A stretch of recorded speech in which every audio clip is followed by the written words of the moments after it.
প্রিয় ভাই ও বোনেরা, আপনারা আমার শুভেচ্ছা গ্রহণ করবেন। জাতীয়তাবাদী দল বিএনপির চেয়ারপারসন বেগম খালেদা জিয়া তিনি দীর্ঘ ৩ মাসেরও বেশি সময় লন্ডনে চিকিৎসার পর ঢাকায় অবতরণ করেছেন।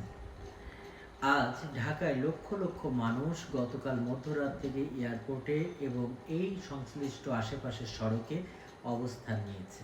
অত্যন্ত সুশৃঙ্খলভাবে রাস্তার দুই সাইডে দাঁড়িয়ে তারা নর্মালি যে গাড়ি ঘোড়াগুলো চলে তার কোনো ব্যাঘাত না ঘটিয়েই লক্ষ মানুষের এই সমাবেশে তাদের নেত্রীকে শুভেচ্ছা ও অভিনন্দন জানাতে পেরেছেন।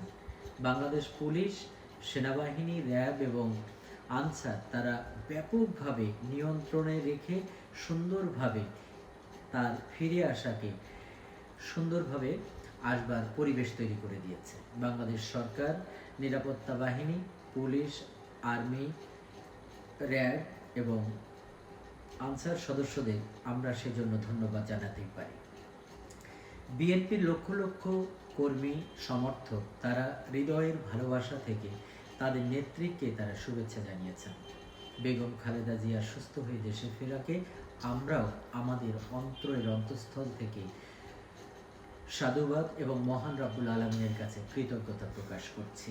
আমার মা ফাউন্ডেশন সাবেক প্রধানমন্ত্রী, সাবেক বিরোধী দলীয় নেত্রী এবং বিএনপি চেয়ারপারসন বেগম খালেদা জিয়ার সুস্থ হয়ে ফিরে আসাকে মঙ্গলজনক দেশ ও জাতির জন্য মনে করছে। আমরা তার দীর্ঘায়ু এবং সুস্থ জীবন কামনা করছি। ধন্যবাদ।